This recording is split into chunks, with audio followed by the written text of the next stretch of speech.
Thank you for listening to the BJJ Brick Podcast. We'll be bringing you Brazilian Jiu-Jitsu and good times. We hope to flatten your Jiu-Jitsu learning curve, help you get the most out of your grappling ability, and meet your goals both on and off the mat. Welcome back, my friends, to episode 139 of the BJJ Brick Podcast. I'm Gary, and as always, I'm here with my partner in Triangle Strangulations, Byron Jabara. How are you, Byron? I'm doing great, trying to get this triangle off my neck at the moment, but doing great, Gary. I'm excited for this day. Oh, man, we got an awesome episode. As usual, we have our article of the week where we're going to talk about welcoming the new students, but then the best part of our show is our interview with Jimmy Fortunato. He has a tournament called The Good Fight. It's a great tournament with a neat rule set that allows everybody to have fun. So stay tuned for that part of the show today. Yep, definitely. The Good Fight's focused on getting a great experience for the competitor. So he has advice if you're a competitor, even if you're not in his tournament. Some tips on how to have a good time, and definitely kids, and definitely parents. If your kids are grappling, some really good advice for you too. So should be a great show, and we're excited to bring him to you and his ideas about competing and having the best possible experience while doing it. Yep, and that's the best thing about having a tournament. You hear a lot of times about people having a negative experience, and they kind of sour on it. So the object should be to have a good experience, get people to come back, get them to enter more and more competitions, and it's just going to expand our sport. So, it's important to have a good time. Speaking of the importance of having a good time while training, we have an audiobook called Your First Year of Brazilian Jiu-Jitsu. It's about 2.5 hours long. Is basically me talking you through the things to expect. Chapter 1 is finding the right gym for you. So if you're listening to this because you're interested in, but you haven't even tried it, and you don't know where to train, Chapter 1 is going to help make sure you get a gym that's a good fit for you. And part of that's having a good time and enjoying the experience. And I'll kind of just walk you through what to expect when you go to the gym for the first time, what's likely to happen, maybe some red flags that might pop up, and just kind of help you for that first year. And it's $11.99. The proceeds go to help this podcast stay on the interwebs. So check it out, Your First Year in BJJ by Byron Jabara. Byron's also got a YouTube channel where our listeners can email in questions to bjjbrick@gmail.com or send us a message on the Facebook page, and Byron will answer those questions. Topics so far have talked about preparing to run a marathon while doing jiu-jitsu. So, your topics can be a little bit of anything that has to do with jiu-jitsu, and Byron will get on there and give you a great answer. So definitely check out our YouTube page, subscribe to it, and we really appreciate that. Yep, I was a little stumped maybe last week or the week before. Somebody asked me what I've learned by doing the podcast, and I've learned a ton, Gary. It's not easy to boil down into a little 5 or 10 minute video. It's pretty hard, but I did my best, and it's on there. I think of this podcast that, especially a lot of times when we don't just read the articles like I did before, we talk about them, which makes me learn a little bit more. And then I kind of think of every time an interview, it's almost like a private lesson. Even though we're not rolling, I pick up a ton of advice from all the guests, and so it's man, like you said, I can't believe all the stuff we've learned from just doing the podcast. Yep, it's been a great learning experience so far, great, Gary. 139 weeks. Yep, we're approaching. We're not quite there yet, but we're approaching 3 years, so we're well on our way to getting to that nice landmark. What would that be? 203 weeks? I don't know the math. I think we started in October. I'll look it up. I think it'll be 156. Will get us to 3 years. All right, Gary the mathematician. 52 times 3, huh? That's how I figured it out, but I did have a calculator. Oh, that's good to have. Gary, last week we had a great reception from our guest, Ken Blackburn, basically introducing the community of Brazilian Jiu-Jitsu to kettlebells, if you haven't already been introduced, and the idea of training with them, and a handful of other aspects of exercise, the Bulgarian bag and mace and things like that. And so we were lucky enough that he gave us a quote of the week for this week. So after you listen to this episode. If you missed last week's with Ken Blackburn, go ahead and check that out. But we'll go ahead and play the quote from Ken Blackburn. I think this goes back to a Bruce Lee quote, and I'm probably going to butcher it a little bit. But he said, I think the way the quote rolls out is, don't pray for an easy life, pray for a hard one and the ability to deal with it.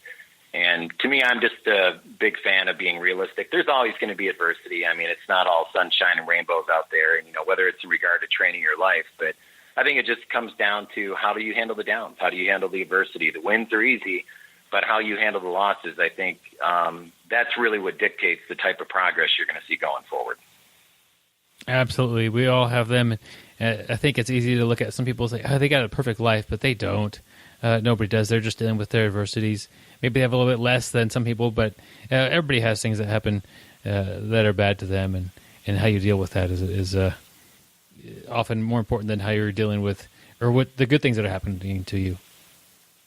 Oh, absolutely. Yeah, exactly. Those are easy. And I think, the tough times, of course, suck. I'm not trying to say they feel good, but, at least for me, once I get past the emotional suckiness of, let's say, losing, it always makes me better in the long run. That was our friend Ken Blackburn presenting a Bruce Lee quote. Don't pray for an easy life. Pray for the strength to endure a difficult one. And nobody has easy lives. But we could hope that we have the strength to endure what we're going through at the moment and what we're looking at going through in the future. Yeah, like you said, the toughest part is the mental aspect of when you're down. Like you said, nobody has that perfect life, even if we see somebody who has a perfect life. But the ability that when you're down to just keep clawing, and keep going forward. And you're going to make it to the top. You're going to make it out of that hole, and everything's going to get better. But kind of crazy today, a little thing I was actually thinking about listening to Ken Blackburn podcast last week. And as Byron knows, I just got back from the Y before working out here. And last week it's got a little bit hotter here lately, and I've been having a little bit more trouble with my cardio. As the temperature gets up about 100, I tire a little bit easier. The humidity and the heat bothers me. So today, when I was doing it, I did actually think about Ken Blackburn kind of talking about this part right there. And boy, 5 minutes into my cardio, and I had scheduled myself for 30 minutes, I was like, man, how am I going to do this? This is I'm dying right now. I'm sweating. I'm already, I feel like I'm about to pass out. And I kind of listened to Ken Blackburn, like the adversity part. And I told myself, it's like, man, Gary, just do it. I may not go as fast as I did before, but because I was thinking about how he's talking about how you handle it. And I know we're just talking about a little cardio session, but I plugged through, and that his kind of quote was in my head. And then when I was done, I felt great. I felt like I really accomplished something, when in all reality it was just a 30-minute cardio session. But 5 minutes into it, my head was out of it, and I thought I was going to quit. So thanks to Ken, I kind of made it through today. I like this story, Gary. 5 minutes into your cardio, that it's sort of creeping in, like this is going to suck. Yeah, when your head is out of it, when you're struggling a little bit. And that's what happened to me. I was struggling a little bit. I didn't have my usual juice. I didn't have everything going for me. And a lot of times when that happens to me, I do quit early. I may do 10 minutes. I may do 20 minutes. But, man, I gutted it out. And I just thought of that adversity. I thought I could either quit and, go over and hit the weights, or I can finish it out, be proud of myself, and then go hit the weights. And I tell you, I just couldn't believe how I felt when I was done. Like, yeah, I mean, it really did. It was tough, but I never slowed the pace down. I kept the pace going, and I just thought about how I react to adversity. And in my head, I was like, I can just quit and fold like a cheap suit, or I can keep going. And I just kept going forward. And I really was thinking about this podcast part. So I thought it was kind of cool that it actually worked out to my, we were talking about the show earlier. What have we learned from the show? Hey, and I didn't just put that in to make it sound like I learned something from the show. I really did use that today. It's kind of crazy. Gary, 5 minutes in, that's when you start to get sweaty, my friend, and I'm glad you stayed sweaty. There you go. We'll have to use that at the end of the show. All right. We'll see what happens when we get there. Yes. Hey, Byron, I think it's time for our article of the week. As usual, we have been using Jiu-Jitsu Times constantly here lately. They are a great source for Jiu-Jitsu. But this week we have one from August 26th of 2015. So it's about a year old. But 5 reasons you should say hello to the new student in your BJJ class. And it's by Jerry Tsui, Tsui. Sorry, Jerry, I probably pronounced your last name wrong. But, this is a great article. We always want to grow jiu-jitsu in our cities, in our states, in the world. We want more and more people to try it. We want jiu-jitsu to grow. And the hardest part to grow jiu-jitsu is to get that new student in the door and keep that new student. It's tough for the new student. Just walking in that door. I mean, I can imagine. I remember my first time when I walked in. I didn't know anybody. I was scared, and you were probably the same way, I assume, Byron. I'm still scared, Gary, of a lot of things, but yeah, it's hard to do this your first time, to go in someplace like that. Yeah. So, what we need to do is remember that guy who steps through the door. Remember the time we stepped through the door and how uncomfortable it was.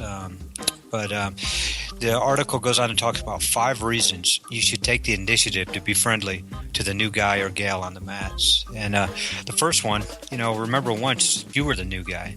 And it seems like when you walk into a gym or an academy, everybody kind of knows each other. There's different cliques. You'll see, different groups of people all sitting together. And if nobody raises their head and looks at you, including the instructor,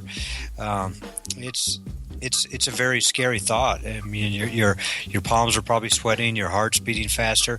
But boy, just if you take that time to say hello, make some eye contact, and make that person feel welcome, there's a lot better chance that person's going to enjoy that time and stay at your school and become a partner for you in the future.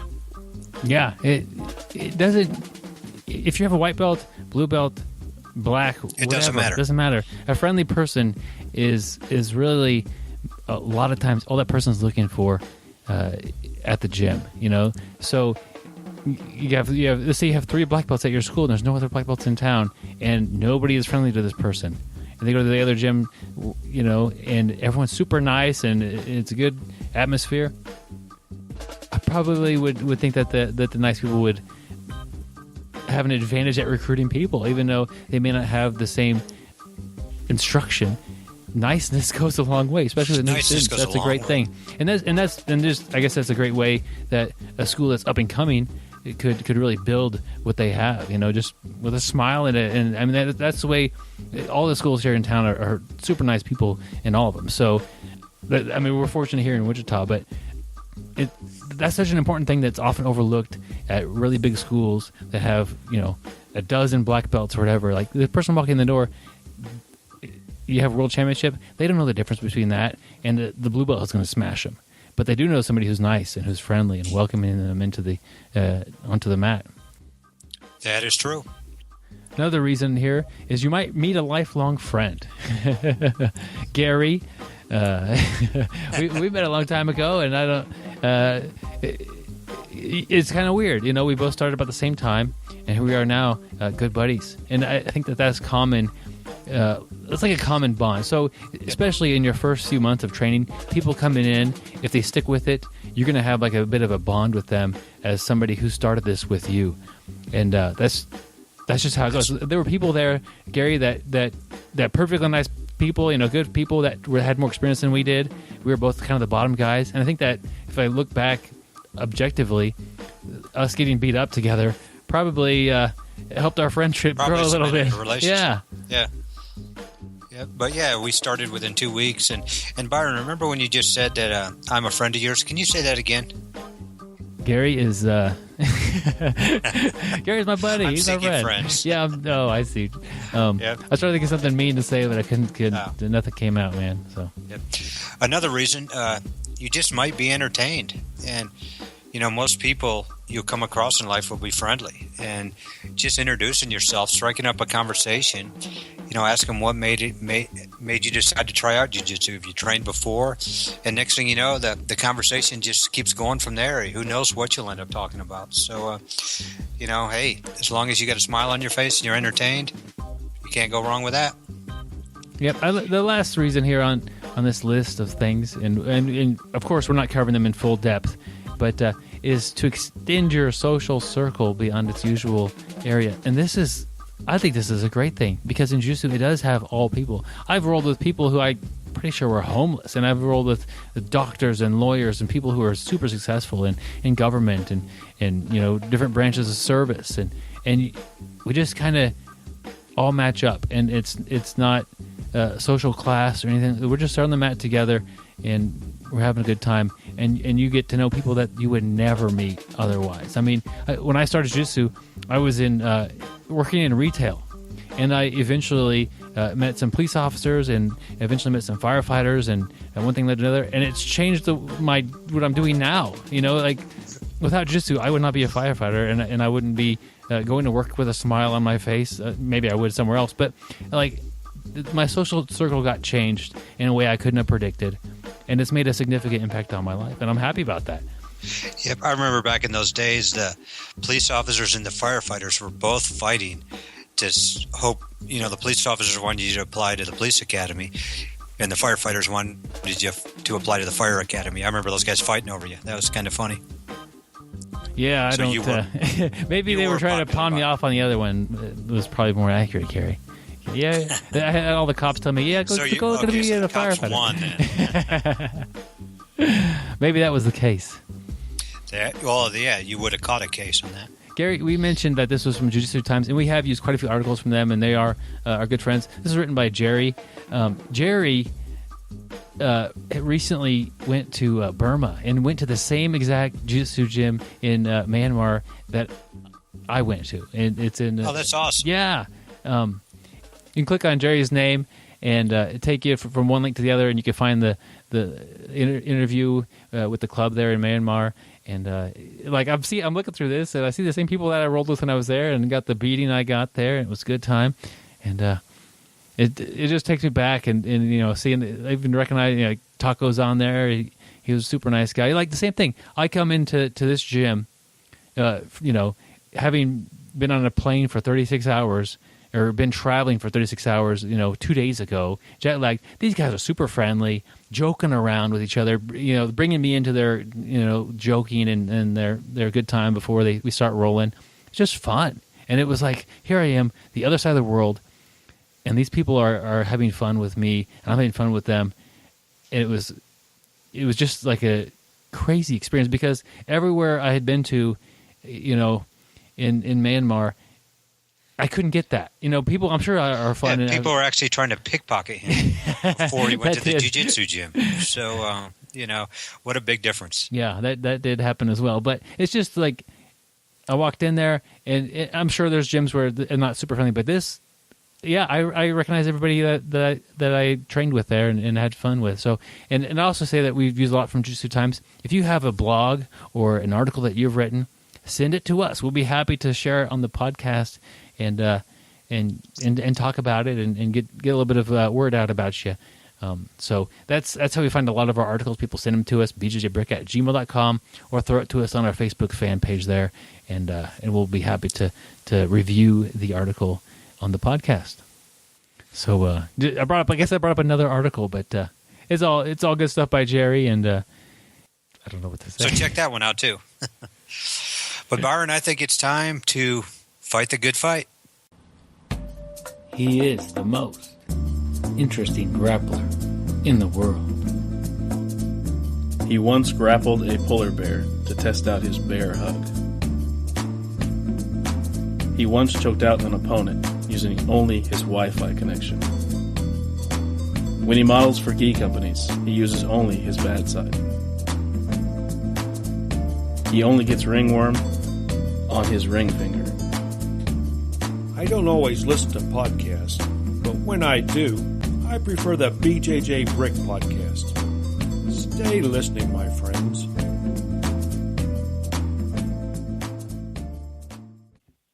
All right, my friends, I'm happy to bring Jimmy Fortunato to the BJJ Break podcast. Jimmy, welcome to the show. Thanks. Happy to have you here today. You run an organization called The Good Fight. You do 20-some tournaments a year. Could you tell us a little bit about yourself and a little bit about the Good Fight? Yeah, sure. I started The Good Fight back in 2008. I'm a former competitor myself. I started jiu-jitsu back in 1997 at Maxercise in Philadelphia. And I ran, at the time I had a karate academy. I got introduced to jiu-jitsu in 1997 and kind of changed my school over to a jiu-jitsu school and, started competing and teaching. And so as a former competitor, there were some things that I liked and didn't like about tournaments. So that's kind of how we started The Good Fight. We wanted to kind of offer a tournament circuit that was able to improve on some of the things that we thought needed improvement on. So I did that in 2008. We started it as a points tournament. Things went really well. It was well received. People really liked the way that we ran the show, and they really liked the fact that we kept the tournament running on time, which is a big thing that we try to stay focused on. And then about 2 years ago, we switched our format over from points to submission only. And the first year was a bit shaky, trying to get things going, and started with that. Now we're full steam ahead as just an exclusive submission-only format tournaments that we run all year round, and things are going real well. The competitors are loving the new rule set, and we were still able to run things smoothly and on time, even with that being said. So that's just a quick rundown of who I am and how we got started with it. Where are you guys based out of? Well, I'm based out of DeLand, Florida, but I was born and raised in South Jersey. I just moved down to Florida about 2.5 years ago. So, do you have a certain area where you're doing the tournaments, or is it all over the place? Or we're concentrating mainly on the East Coast, so we go as north as Portland, Maine, and we go as south as Tampa, Florida. All right, and as we're talking about this, I'm sure people will be interested in learning more. Where could they go online to find out more about The Good Fight? They can go to our website, which is goodfighttournament.com. Okay, we'll just keep that in mind. I'll put links to that in the show notes as well. Jimmy, you said that you had some kind of like some growing pains switching over from a points-based tournament to submission only. Tell me a little bit about that. I think it was kind of new, especially on the East Coast. And so this was 2 years ago that we made the switch. And besides going out to California, there really weren't any exclusive sub-only tournaments on the East Coast. I think there was one or two that were doing points, and then they throw a sub-only tournament in every now and then, which seemed to work. But when we made the switch over, I think competitors just had to come out and kind of see for themselves, hey, do I really like this? Is this really going to work? And that was the main part of the growing pains. I think instructors wanted to put some feelers out, send a couple of guys out, have them compete in the rule set, and then, report back to the academy and, let us know how it went. And, I think that's fair enough. And so that was probably we probably had about 9 to 12 months of growing pains with that before it started to turn around. And are you happy with the change of things, or the competitors like it more, you think? Yeah, I'm real happy with the change, and I believe the competitors are as well. Our numbers aren't as high as far as the amount of competitors that are coming out, because I don't think the submission only has quite reached its peak yet. But the competitors that come out love it. The atmosphere of the show is very, very different from when we used to do points. It's a lot less stress. The whole attitude and the atmosphere is just a lot just more relaxing. It's less of a stressful day for everybody. So that's one of the things that people see or notice just about the environment when they come. Jimmy, you mentioned that you had a bit of a past with karate. Were you able to take any of that knowledge and experience when you first started the Good Fight and try to bring some ideas from that world to the jiu-jitsu world? None specifically or concretely I can think of. I got beat up when I was 13, and so my dad signed me up for karate. And I remember traditional martial arts. It was very big on, discipline and structure. And so I guess I would say that some of that kind of parlayed over to thinking on how the tournament should be. Jimmy, with the switch to the submission only, tell me a little bit about your rules and what's working out good for you there. Okay, so for you do 4-minute bouts. If there's no submission at the end of that bout, then it goes to sudden death. For teens, we do 8-minute sudden death. We call those qualifier matches or qualifier bouts. When it gets to the finals, we give them a max time of 30 minutes. At 15 minutes in the finals, the kids and teens, they can both voluntarily, or the coaches or the parents can just voluntarily say, just call it a draw, basically, and then we'll double gold them, both competitors, and just call it a draw for kids and teens. This way they're not going forever. Yeah. Which works out good with the kids. The adults, we do white belts, qualifier bouts are 8 minutes. If there's no sub, it goes to sub death. And then blue belts and up, we have qualifier bouts of 15 minutes. In blue belts and up, the time limit is the time for the finals. And then for white belts, we cap the time at 30 minutes. If there's no sub at 30 minutes, the white belts go sudden death, and then we have a winner that way. Jimmy, are you able to tell about how long the average match is and estimate when certain brackets will be going and that sort of thing? How long is an average match? Yeah, we don't have real hard stats on it, but I would say the average match is between 6 to 8 minutes. And some go shorter, some go longer, but that's about our average. Does that change with different belt levels, or does it seem to be pretty constant all over the place? Sometimes, the white belt matches in the finals, sometimes they tend to go a bit longer. But other than that, everything pretty level, levels out pretty good at the other belts. And what set of rules do you use? Yeah, for the adults, we kind of use a lot of the same rules or I guess formats as, the standard jiu-jitsu tournaments. White belts, we don't allow any leg locks. They're not allowed to do wrist locks or compression locks, no muscle presses. And then as they move up to blue belt and purple belt, we allow straight leg attacks. So they can do knee bars, straight Achilles locks. We allow them to do wrist locks, muscle presses. And then brown and black, we allow them to do the heel hooks. So they are allowed more liberty as they move up, obviously, in the levels. And that's able to promote the safety of the newer competitors, and the theory is that as you become more and more aware of these maybe a little bit more dangerous submissions, that you'll be able to see them coming or defend them a little bit better. Yeah, exactly. You get a white belt that's going to compete for his first time. I mean, how much did he really learn to begin with? So let's give them some rules where they can work within the framework of what they've been taught and actually be able to start utilizing what they've learned. So what makes the Good Fight a different type of a tournament than most of your other tournaments out there? Well, I would say that our commitment is kind of threefold. One, we're competitor-focused. Two, we try to preserve the art of jiu-jitsu within the sport of arena. And then three, we're kid-friendly and we're family-friendly. So those would be the three main things that I would say would be our strong points. Being competitor-focused, we're willing to give competitors extra matches.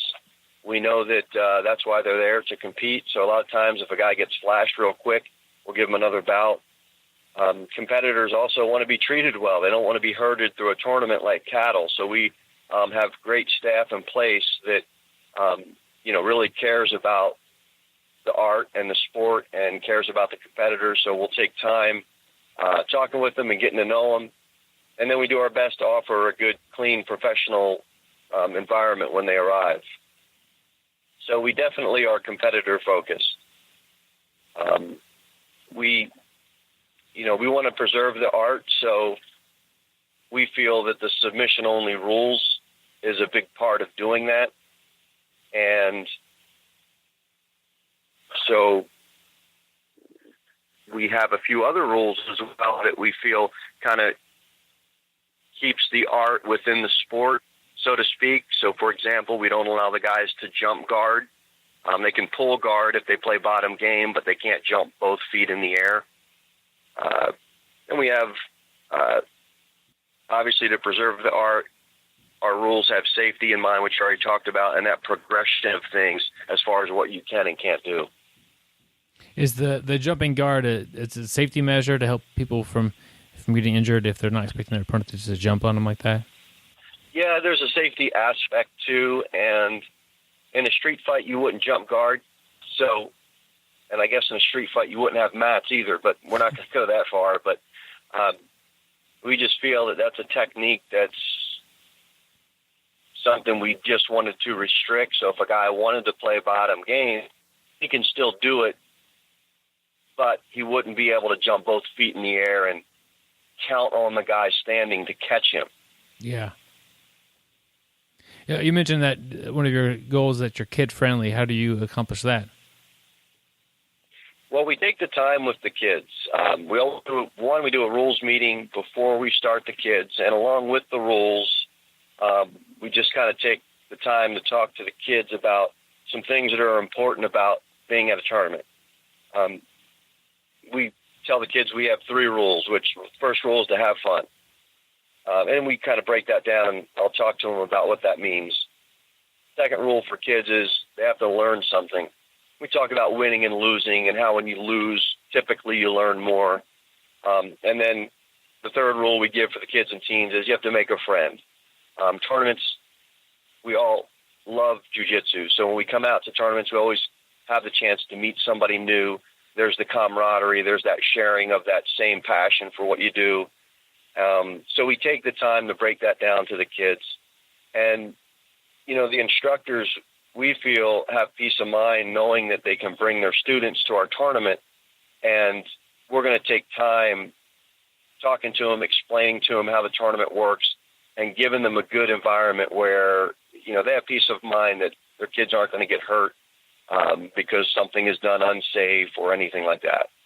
Well, that sounds great, the way you have this set up for the kids and the way you talk to them beforehand about you kind of setting some expectations and helping them have a good time with it.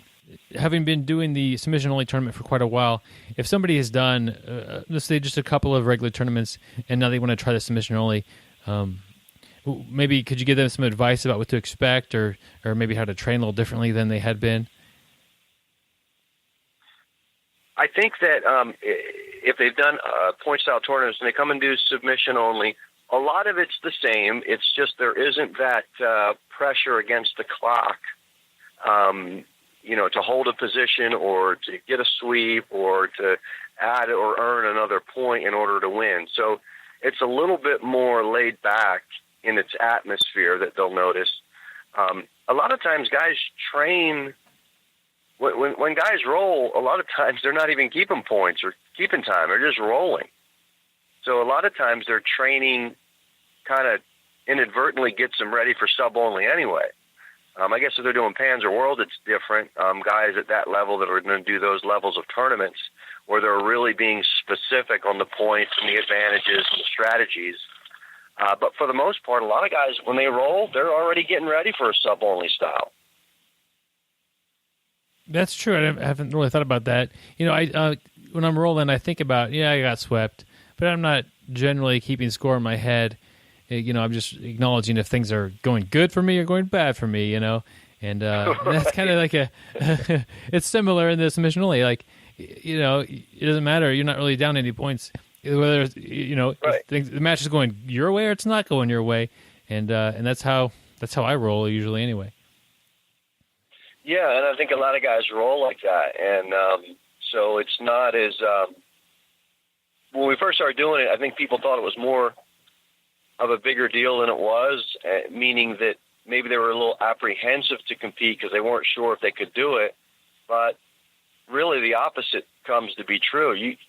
Guys that roll in class can do a sub-only tournament. There's nothing really to be apprehensive about.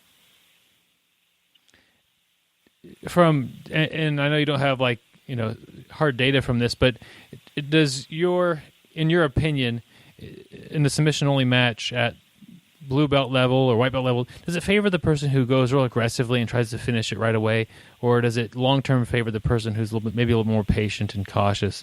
Have you seen maybe a trend that kind of sticks out in your mind for strategy wise? Yeah, I think that when we first started doing it, we would see guys kind of come out real hard and aggressive. And what happens is they kind of blow out their steam, and then that's kind of works against them. Usually the guys that are more patient, strategic, it pans out better for them. So guys that's just going out there real hard, real fast, usually, my opinion is that doesn't work as consistently as someone that really has a strategy, is patient, and is really, taking their time to set stuff up. That's my opinion on it. Yeah, and I'll take that because, you're around it all the time, and you see these matches, and whether you're trying to really take note of who's doing well and who's not, your mind is kind of, keeping track of things a little bit, and you get a feel for things and a gut instinct that certain people are doing well and how they're doing it. So I think that's interesting to hear from you. Now, you've got something coming up in July that has quite a few big names on it. Tell me a little bit about that event. Yeah, we're doing something in Burlington, North Carolina. We're going to be doing it at a theater, so it's going to be Paramount Theater, and we're going to have one bout on stage at a time.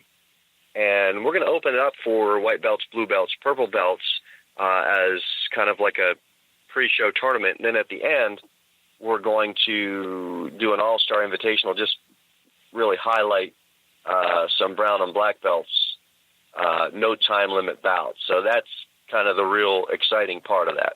Have you got anybody to sign up for this already? Any names you might recognize? We do. Well, we have, our main event's going to be Gordon Ryan will be fighting Roger Carroll. So that's the big headliner right there. We also have, let me actually pull the lineup up. Yeah, Hold on 1 second. John. Yeah, C.J. Murdoch is a real local standout out in North and South Carolina. And Kaplan, he's our 145-pound champ. He's going to be fighting 155, but he's just been running through guys, and he's part of that, Gordon Ryan, Gary Tonnen camp. So Matt's, that sounds like a lot of fun. I see Joe Selecki is on there as well. Oh yeah. So Joe's doing real well. He's a South Jersey boy, and he's moved down south and he's doing great. Well, that's good. And so I'm not going to be in North Carolina when this is happening. Is there any way I can check it out? You can go to the website, goodfighttournament.com, and then off that you can grab the link, Jiu-Jitsu Theatre. That's what we're calling this, because we have a theater, so you can grab the Jiu-Jitsu Theatre link, and then right on there, you'll see where you can purchase the pay-per-view. We're going to pay-per-view the whole thing, so you can watch all day, you can watch a few matches, come back, and see the main event at night. And you mentioned that, okay, so we've got this whole bunch of matches with the names that we all recognize, but you mentioned you're going to have more than just this going on. How would somebody get involved with the lower belt matches? Well, we're going to cap the brackets at 3-man brackets. So if somebody wants to, we're going to basically run it like a tournament.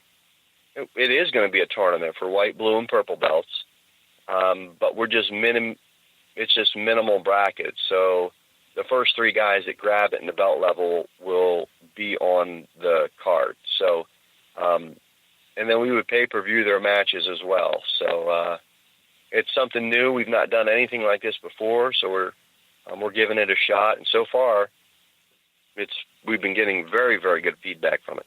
Okay, and that's JiujitsuTheatre.com is where you can find that, and it's happening, is it July 9th, I believe? That'll be July 9th, yep, and it's JiujitsuTheatre.com. And also they can grab the link if they just go to our main site, goodfighttournament.com. And how long are these matches that are going to be with the professional athletes? The All-Star event at the end is going to be no time limit bouts. Okay. And then just sub only. All right. And will there be any rules about like restarting people and things like that, or they're just going to go until it's done? If there needs to be a restart, we'll bring them back to the center, and we'll keep the same position. So for example, if they get close to the edge of the match or something like this, that restart rule it'll be the position that they came from. So, but as far as the legs go, all legs are legal, and so we just let the guys open up and play, and they all like that. Yeah, that always makes for entertaining matches and a lot of dynamic changes, I think, when you allow all the leg lock stuff. Mm-hmm. Jimmy, I've got a lot of new listeners. A lot of them haven't even done a tournament. Not that they, not that everybody needs to do one, but if somebody's interested in doing their first tournament, and let's say they're signing up for your event, and they say, "Hey, Jimmy, what can I expect, and how can I get ready for this?" What advice would you have for them? Well, let's start just first with kids. If it's for a kid or a child that's doing their first tournament, we have what's called a novice division, and our novice division. It's not a competitive division. It's a division where in other sports it would be called a developmental league, and we set this up as a non-competitive division for kids that kind of have cold feet on getting out there and really competing. But kind of still want to do something. And this allows them to get out into a tournament and do something before they say, you know what, I'm going to go all out and try to win first place. And so with this novice division, we let the kids roll for 4 minutes. The referees, for example, if one child catches another child in an armbar, the referee will get in there and stop it before the kid has a chance to tap. He'll stand them back to the feet, and then he'll let them roll for the full 4. And we'll round robin the kids, so they'll get about 3-4 matches in, and it's a good way for them to get their feet wet. We give them all participation medals at the end, and they love it. And then usually the next time when they come back, they're ready to jump into the beginner division and go ahead and compete for first, second, or third. So that's what we do for kids, and that's what they can expect. For the adults, they can expect a really well-run tournament. They can expect things, for the most part, to start and to end on time. They can expect that we'll be respectful to their time when it comes to that. They can expect a friendly staff. Everybody that's staffed is either doing jiu-jitsu or has a son or daughter that's doing jiu-jitsu, and they love the sport. And they can also expect to have clean mats and a real nice professional environment for them to compete at. You've mentioned that you have a great staff. Tell me a little bit about maybe the size of your staff, and do they travel with you, or do you find people locally to help you out? Both. We have a few full-time staff that will travel. Most people know who Bill is. He's the guy that manages the tournaments, and he's kind of the point man out on the floor, and he has been with the Good Fight since we started. And matter of fact, when we first started the tournament, they thought Bill was the owner because I'm usually behind the scenes trying to work magic with getting brackets going. But Bill's great, has great personal relationships with a lot of the competitors, and he's been on board with us since we started. We have our head referee, Christian, who also trains in jiu-jitsu as well and really understands the rule set real well. He'll meet up with the referees and that are coming to a particular show and go over the rules, make sure they know that. Kind of helps rotate them out so they get breaks. And then our other staff, we have is, locally. So if we're doing a tournament in Delaware, we'll have local refs that come, and then as we move around, the staff will change based upon the area. But we've all developed good relationships with each other. We stay in touch throughout the year. And so we just got a good vibe going with the staff. Everybody's on the same page. Everybody's moving in the same direction. Everybody's got the same vision. So, it just works out real good. Jimmy, you've mentioned several times about wanting to have like a great experience for everybody, but it really looks like the kids, it's a huge goal that they come away with getting something positive out of this. If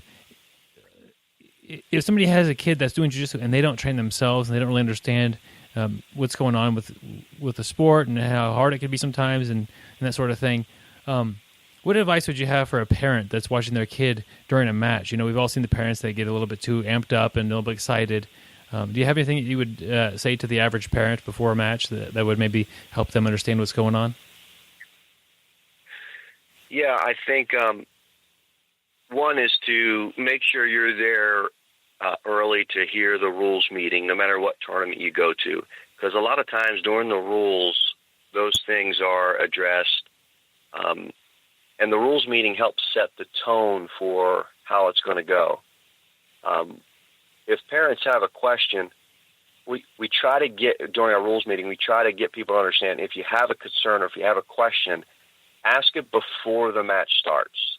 So if you're confused about something, get with Bill or get with one of the or get with our head ref or one of the referees and say, hey, I'm not quite sure what this means. Can you help me out?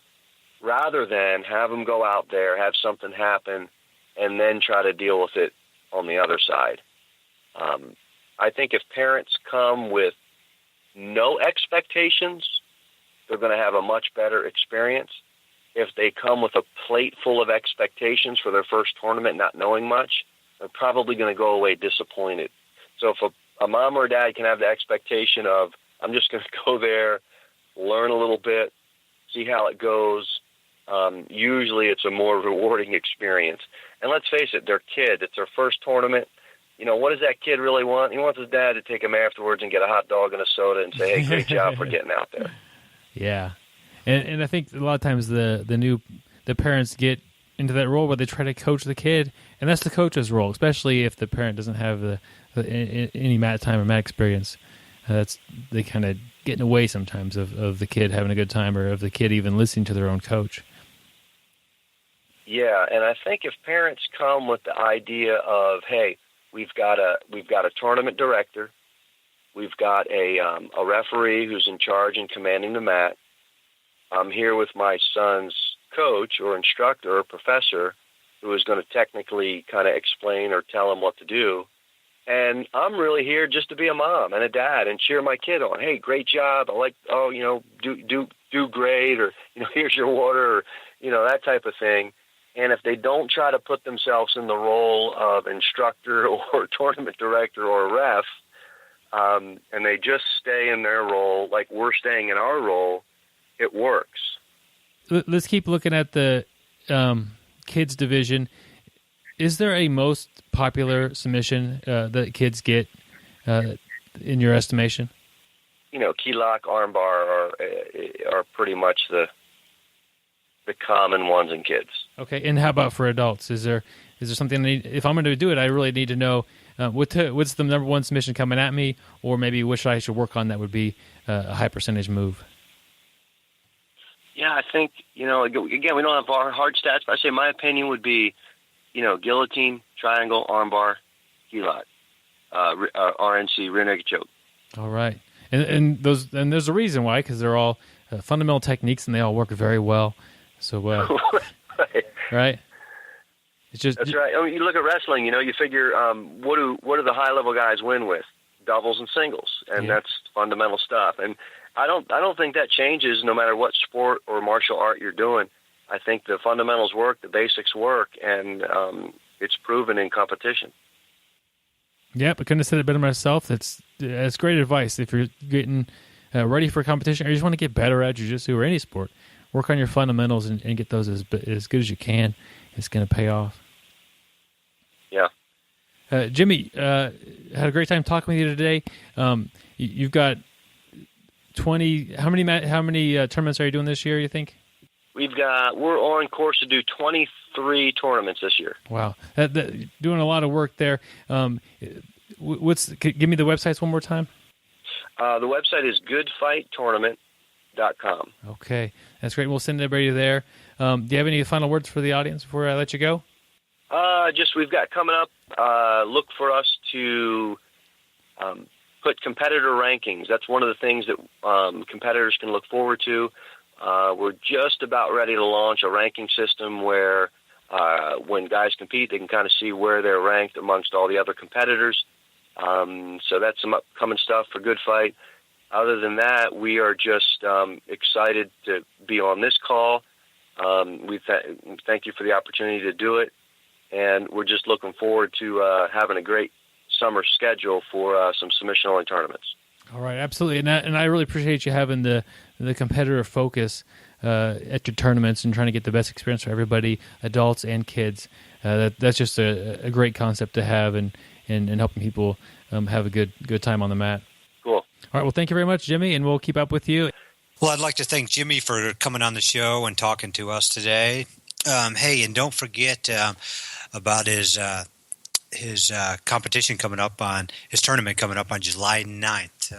It's available on pay-per-view. You can go to jiu-jitsutheatre.com. And, the main event there, he's got Gordon Ryan in it, which everybody knows. The guy's just incredible. Gordon Ryan versus Roger Carroll. He's got a lot of great super fights there, so definitely check it out. He's got Joe Selecki also in the 170-pound welterweight no-gi match. We've actually interviewed Joe before, so good luck, Joe, on July 9th. So definitely go to jiu-jitsutheatre.com and check it out. Yep, and there'll be links to everything in the show notes there, Gary. Make it easy for everyone, because as we were mentioning, I may not know how to spell theater. A little bit hard to type in when you mess up the spelling of the word. I before E, except after C.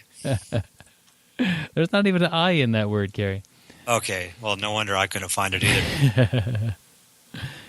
Gary, I want to talk about a idea for a new segment in the show. Oh, yeah, what's this, another one? Do you clown on me? No, not even to clown on you, but you can contribute if you would like. Okay. I think we'll call it Mat Tales, and where people send in stories. Is that like rat tails? Rat tales, maybe. But just like stories of things that happen jiu-jitsu related that are like amazing. It could be good, it could be bad, it could be like epic fail or epic win, or just could this be like dojo storms? Yeah, that's a good idea. Awesome.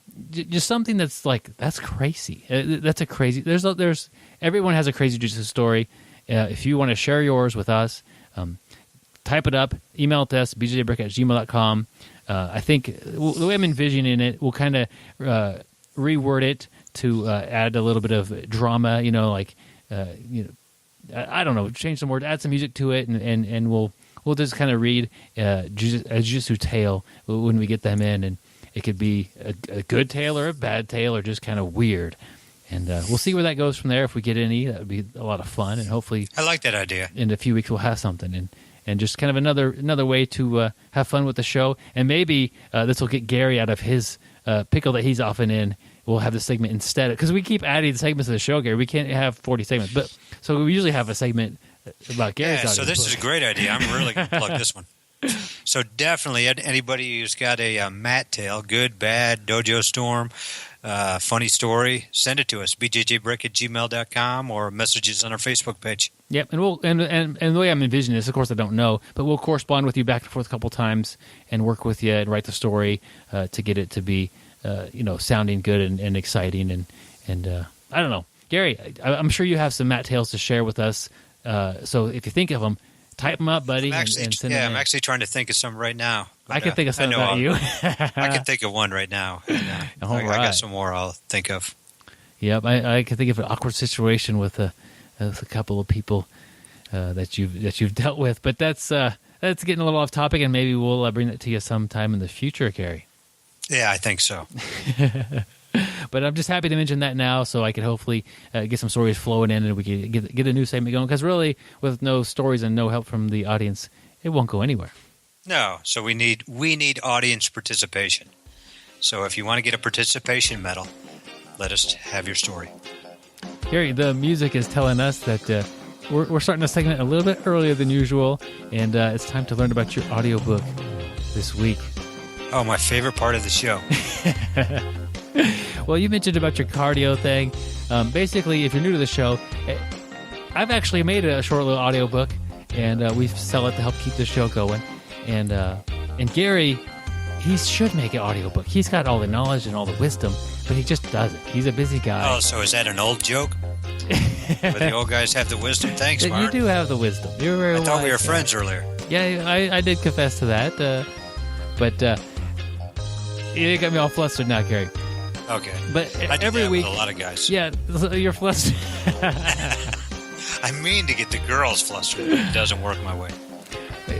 You just have that special ability, Gary. I try to get you flustered by bringing up a random book title and having you deal with it live, like live action style, Gary. Your book title... It's just like being on the mat. I don't know what I'm going to deal with. It just pops up. We got to take what comes. Triangulation is what you've been dealing with lately, Gary. Triangulation. But this week, your audiobook is called 5 Minutes Into My Cardio, My Love Life. Actually, let's not do My Love Life, because that might get a little bit too crazy. But I do like that one. How about... That's good. How about My First Roll? So 5 minutes into my cardio, My First Roll. That's probably a little bit less crazy. Yeah, and actually it's not what you think it's about. 5 minutes into my cardio, My First Roll. And, since this is a Jiu-Jitsu related podcast, I know you guys all think it's talking about rolling. It actually has nothing to do with rolling. Say what? What I'm talking about is I'm doing cardio at the gym. I'm doing some ellipticals, some treadmill or Concept 2, something of that sort. But every 5 minutes, I have to take a break to have a Tootsie Roll. I mean, why else would you, take a break? Tootsie Rolls are great, but, my coach has been telling me that he thinks the reason that I can only go 5 minutes before taking a Tootsie Roll break is because I eat too many Tootsie Rolls. So we're just going to talk about, why Tootsie Rolls are bad to have every 5 minutes while you're working out, and, how it can lead to diabetes if I have too much, make me a little bit overweight, which is going to hurt my cardio. And there's really just not a lot of good nutritional value to it. So we're going to talk about why you should not eat Tootsie Rolls every 5 minutes while you're working out. So it's definitely something to check out, especially if you're getting ready for a tournament. Definitely want to cut out the Tootsie Rolls. I have no idea where to start this. First off, this sounds like a terrible book, but I'm also very relieved, Gary, because it seems like last time we were rolling, I thought a Tootsie Roll fell out of your shorts. No, that wasn't a Tootsie Roll. Oh, dang it, Gary. I was hoping it was. Not a Tootsie Roll. Oh, dang it. Is that when I had you in the triangle strangulation? Yeah, that wasn't a Tootsie Roll. Man, sorry. Okay. Dang it. I was hoping it all started to make sense so clearly some people now. call it a Hershey Kiss, but it wasn't a Tootsie Roll. Okay, this is going to be the worst exercise book ever, Gary. I think it's better. That. I think it's got to be better than a couple of the Richard Simmons books. But his videos are so great that they made up for it. Yeah, yep. He was wearing old school fight shorts before they were popular. That's true. And now he's mega popular. Yeah, well, I don't know about that. I don't know if he's still alive. That's terrible. I hope so. He was sure a fun guy. A fun guy. Yeah, I guarantee you, if he was in a jiu-jitsu gym, he would say hello to the new student. Absolutely. Yep. Welcome them with the a new hug. student might run the other way. If you don't know who Richard Simmons is, just YouTube Richard Simmons, and then enjoy a couple Richard of workout Simmons videos. exercise. And then also, I always liked Richard Simmons and David Letterman, because they acted like they hate each other or whatever, but they always have a lot of fun on David Letterman's show, I guess. Yeah, yep.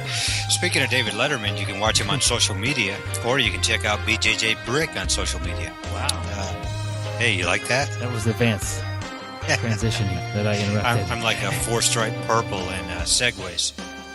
But Hey, check us out on social media. We're on Facebook. We're on Twitter, Instagram, Reddit. So definitely check us out. And like we said earlier, subscribe to our YouTube channel. There we go. Gary, a lot of stuff going on with the BJJ Brick podcast and website lately. We are building... And when he says a lot of stuff going on, he's not talking about viruses. I hope not. I wouldn't even know how to deal with that, to be honest. But we are building a brick wall of support with this, with our listeners here. And basically, what's going on is our Patreon supporters at a certain level will be able to have their name listed on the wall. I don't know how, not literally, but online. We'll put your name, we'll put your school name, and a link to your school to maybe help it out a little bit with the link magic with the Googles of the world, and just like an appreciation to say thank you for helping build this brick wall of support. And we just recently had some new artwork coming through here. If you're on our secret Facebook page, which the only way to really get that is to be a supporter of the show, you've already seen it, and it should. Within the week, I would hope I can put it up online and get that stuff taken care of. But we're building a wall of support, and that's largely because of the website called Patreon. It's a website that helps support content producers, where listeners can go there and support us per episode. So you could pledge $1, $2 or $3, or even up to $5, or a custom amount. We have some more pledges at the $3 level available. So basically, you'd be pledging $3 per episode, and if you do that, we send you out our largest BJJ Brick gi patch we've ever made in the world. It is definitely the largest BJJ Brick gi patch in the world. And not only that, we'll send it basically anywhere in the world. So this is a first, because our smaller gi patches, we send them out in normal mail.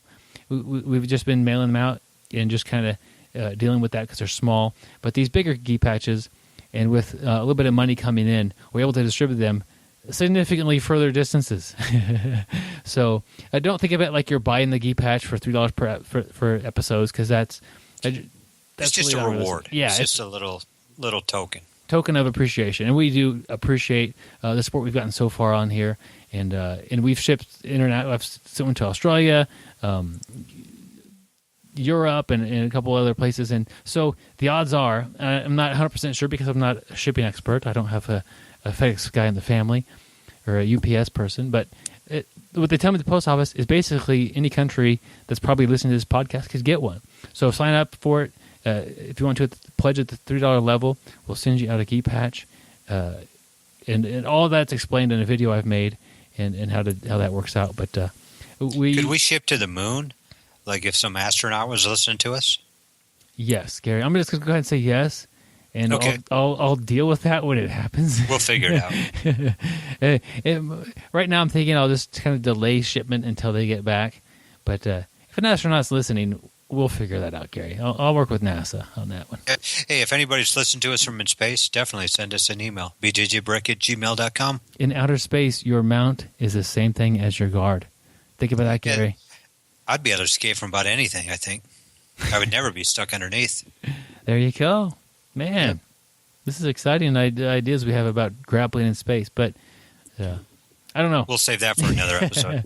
Well, I'll put a link to the Patreon video on the show notes, and I'll do that for the future episodes as well, just explaining what's going on, and it's going to be a great way to help support the show and help us reach our goals in the future to help make this the best possible show we're able to. So definitely check it out, and we appreciate it. Any support you can give us at all. Yep. Next week, Gary, we have an interview with Ricardo Tubbs. He is DeFirma. You heard of the DeFirma combat kimonos? Yep. He's that guy. So happy to have him on the show. He's going to talk to us about everything, taking care of your gi, running a gi company. I ask him so many different questions, even tips about jiu-jitsu. So just a very nice guy, very knowledgeable, fun to talk to, and overall great interview with Ricardo Tubbs coming up next week. Definitely don't miss next week with Ricardo Tubbs. Also, don't forget to tell any of your friends, any of your training mates the new guy who comes in that you're going to say hello to. Tell them about the BJJ Brick podcast, and hopefully we can get some more listeners. But we appreciate everybody who tells their friends all about us. Yep, it means a lot to us. And if you are traveling or in or near Wichita, Kansas, in the United States, let us know, and we'd be happy to get on the mat with you and get some mat time with our new podcast friends. And we promise it's not going to be in outer space. It's going to be a regular gravity-filled rolling session. There we go. That's a promise that's pretty easy to keep, I would think. Yep. So, hey, Gary, I've had a good time recording this episode with you and learned a lot from the interview this week. Can you say we're friends again? Can I hear that? Gary, we're friends again. A little disappointed in the Tootsie Roll I saw the other week, training with you. But as long as we're still friends, that's all that counts. Yeah, we got to disinfect the mats, buddy. Oh, I always do. Don't worry. I was Safety suspicious when first. it wasn't in a wrapper, but I gave you the benefit of the doubt, and it was wrong. Next time I'll put it in a wrapper. That quote should be written on a chalkboard somewhere, Gary. But as always, whether you're in your 5 minutes of cardio or not, stay sweaty, my friend. And don't forget to shower. Thank you for listening. I hope you find the time today to roll. After all, the best way to get better at Brazilian Jiu-Jitsu is to do Brazilian Jiu-Jitsu.